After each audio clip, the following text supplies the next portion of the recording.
Muy buenos días, que tengáis un martes lleno de bendición. Nuestra lectura hoy está en el libro de Esther, capítulo 8, versículos 9 al final. Así que el 25 de junio reunieron a los secretarios del rey y se escribió un decreto tal como Mardoqueo lo dictó. Lo enviaron a los judíos y a los funcionarios de más alta posición, a los gobernadores y a los nobles de las 127 provincias que se extendían desde la India hasta Etiopía. Este decreto se escribió en los propios sistemas de escritura y en los propios idiomas de cada pueblo del imperio, incluido el de los judíos. El decreto se redactó en nombre del rey Jerjes y fue sellado con el anillo del rey. Mardoqueo envió los comunicados por medio de mensajeros veloces, quienes montaban caballos rápidos, criados especialmente para el servicio del rey. Saltamos al versículo 15, la última parte del 14. Este mismo decreto también se proclamó en la fortaleza de Susa. Luego Mardoqueo salió de la presencia del rey, vestido con el manto real azul y blanco, con una gran corona de oro y con una capa de púrpura y lino de la más alta calidad. La gente de Susa también celebró el nuevo decreto, y los judíos se llenaron de gozo y alegría, y recibieron honra en todas partes. En cada provincia y ciudad, en cada lugar donde llegaba el decreto del rey, los judíos se alegraban mucho, festejaban a lo grande y declararon día feriado y de celebración. También muchas personas del territorio se hicieron judíos por temor a lo que pudieran hacerles los judíos. Notamos que no solo las instrucciones del rey se hacen eco de las seguidas por Amán, sino que la descripción de las medidas empleadas para la redacción y el envío del nuevo decreto imita el lenguaje empleado por el decreto anterior. En realidad, el texto de los versículos 9 y 10 es idéntico al del capítulo 3, versículo 12 al 15, con la adición o el cambio de datos oportunos. Al principio del versículo 9 lo que cambia lógicamente es la fecha. Han pasado 2 meses y 10 días desde que Amán envió el primer decreto. Y ahora estamos en el mes de Siván, es decir, en el mes de junio del año 474 antes de Cristo. Y entonces dice que Mardoqueo escribió a los judíos. Es Mardoqueo, no Amán. En la política, qué rápidamente cambian las cosas. La diferencia más notable entre ambos decretos es que este fue enviado, además de a los oficiales del imperio, también a los judíos. Obviamente eran los más afectados por el decreto y los primeros en recibirlo. El verso 9 describe las autoridades que reciben el decreto desde la India hasta Etiopía. Así que, además de citar las palabras del capítulo 3, verso 12, se añaden frases procedentes del capítulo 1, donde se describe la vastedad del imperio de Asuero de 127 provincias, de modo tal que recordemos cuán inmenso era el territorio hasta donde se envió este decreto. Ahora, la escena se desarrolla en el palacio de Susa y nos hace pensar en las riquezas maravillosas que contiene la palabra de Dios, porque dice que el escrito es a cada pueblo según su lengua, que es de la misma manera que vino el mensaje del cielo. Correos montados en caballos veloces de las caballerizas reales comunican la buena noticia al pueblo de Dios. Hoy nosotros tenemos que llevar buenas noticias y tenemos que llegar a toda tribu, lengua y nación. El mensaje de salvación más dulce que la miel. De este mensaje se harán eco personas de todas las etnias y de todas las naciones, y en Apocalipsis vemos una multitud conformada por personas salvas de todo rincón de la tierra. Llama mucho la atención que se detallen estas cosas en un mensaje que algunos critican, porque se hace mención de la posible muerte de mujeres y niños. Pero tenemos que saber que Mardoqueo estaba detallando punto por punto la respuesta que debía darse al mensaje que autorizaba el genocidio que Amán había promovido, y en este sentido, este decreto era un acto de justicia, no de venganza. Podían defenderse en las mismas condiciones que sus adversarios, no podían tener desventajas. Además, esto haría que muchos que estaban esperando el momento para atacar a las familias judías ahora se lo pensaran y ante el riesgo de perder todo, prefirieran quedarse en casa sin exponer sus familias al desastre.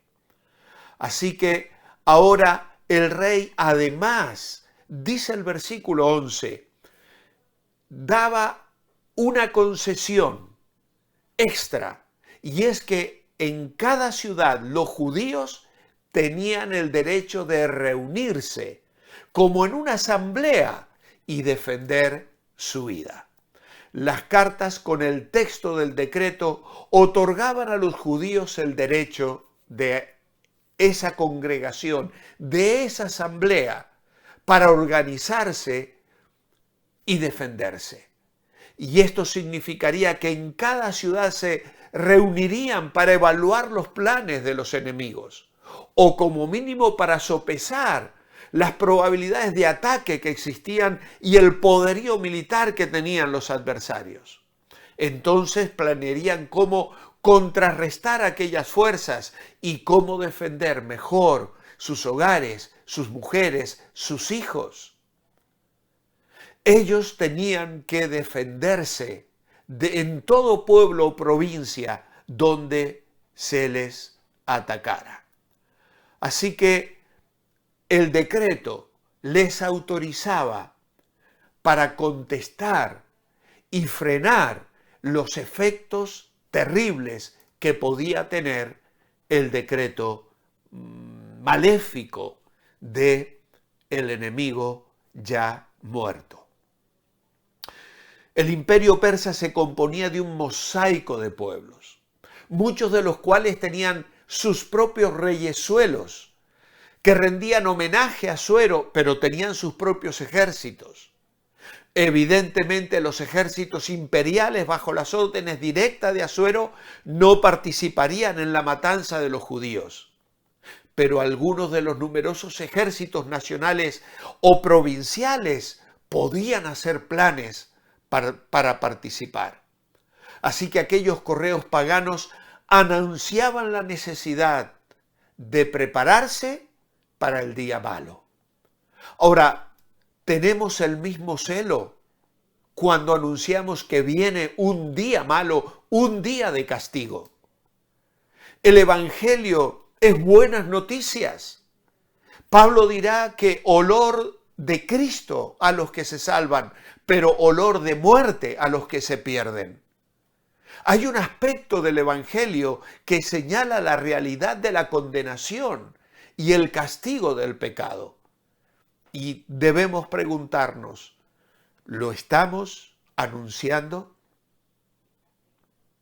Ahora, la última parte que hemos leído para nuestro devocional es que Mardoqueo salió de la presencia del rey con vestiduras reales, azules y blancas, con una corona y un manto de lino y púrpura.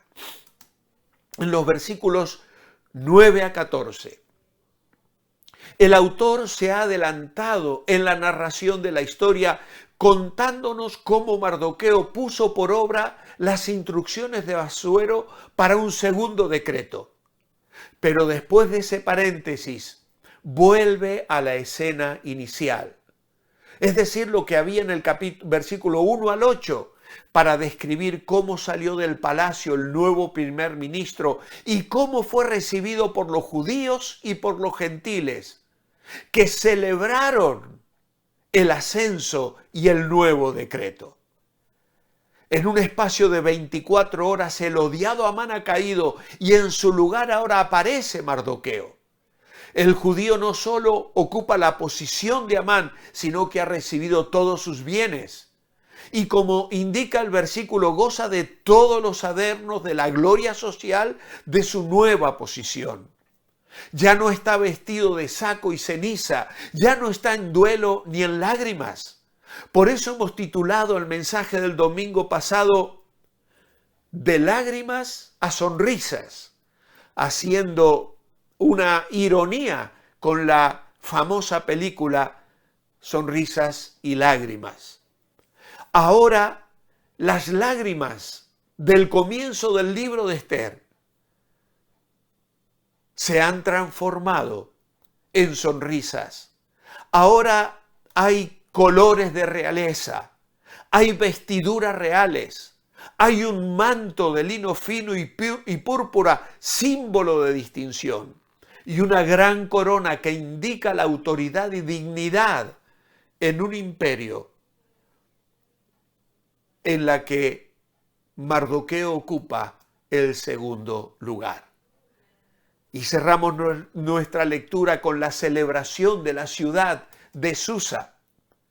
Y aunque el texto no lo haya dicho de una manera explícita, la impresión que recibimos es que mientras Amán era odiado por grandes sectores de la población a causa de su arrogancia, Mardoqueo era popular a causa de su integridad. Por tanto, fue aclamado y aplaudido no solamente por los judíos, sino por toda la ciudad de Susa. Ahora es probable que el regocijo de la capital se debiera no solo a la exaltación personal de Mardoqueo, sino también a las buenas noticias del nuevo decreto. Los judíos y sus amigos podían respirar con alivio. Y por supuesto esta frase debe ser leída en contraste con la última frase del capítulo 3, versículo 15, donde se dice que la ciudad de Susa estaba consternada, mientras el decreto de Amán había provocado una perplejidad dolorosa. El decreto de Mardoqueo es motivo de alegría. El regocijo de toda la ciudad habla elocuentemente del alcance del buen testimonio de Mardoqueo y de los judíos. Eran buenos ciudadanos, rectos y amables, y como consecuencia, y a pesar de actitudes antisemitas diseminadas por el imperio, en realidad el decreto inicial conmocionó a la sociedad entera. Pero este segundo decreto despierta felicitaciones y celebraciones gozosas. Es para los judíos un día de luz, de alegría, de gozo y de gloria. La celebración obviamente era mayor entre los judíos. Los días de oscuridad habían acabado. Ahora, gracias a las valientes gestiones de Esther y Mardoqueo, brillaba la luz de la esperanza. Y el resultado fue un estado de ánimo, de alegría y de gozo, tales que envolvieron a toda la ciudad. El pueblo que antes había sido despreciado y humillado, ahora se ven reflejados en la misma vestidura de Mardoqueo. Por lo tanto, cuando el autor describía la aflicción de judíos ante la noticia del decreto de Amán, describía sustantivos como duelo, ayuno, llanto y lamento. Ahora Dios ha cambiado su lamento en baile, ha desatado su cilicio y los ha ceñido de alegría. El Salmo 30:11 dice, por lo tanto, el autor vuelve a emplear 4 sustantivos, pero esta vez para describir su alivio: luz, alegría, gozo y gloria. Como reflexión personal, encontramos aquí otro de los grandes principios que subyacen en la revelación bíblica acerca de los propósitos de Dios para su pueblo.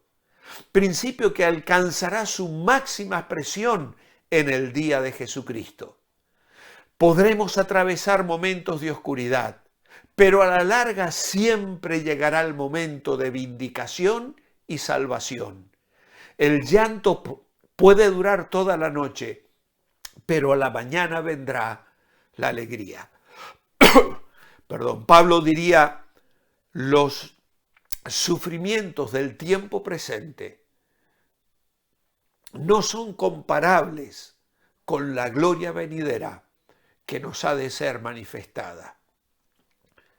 Dios enjugará toda lágrima y ya no habrá muerte, ni habrá duelo, ni clamor, ni dolor. Os espero mañana. Manteneos bendecibles.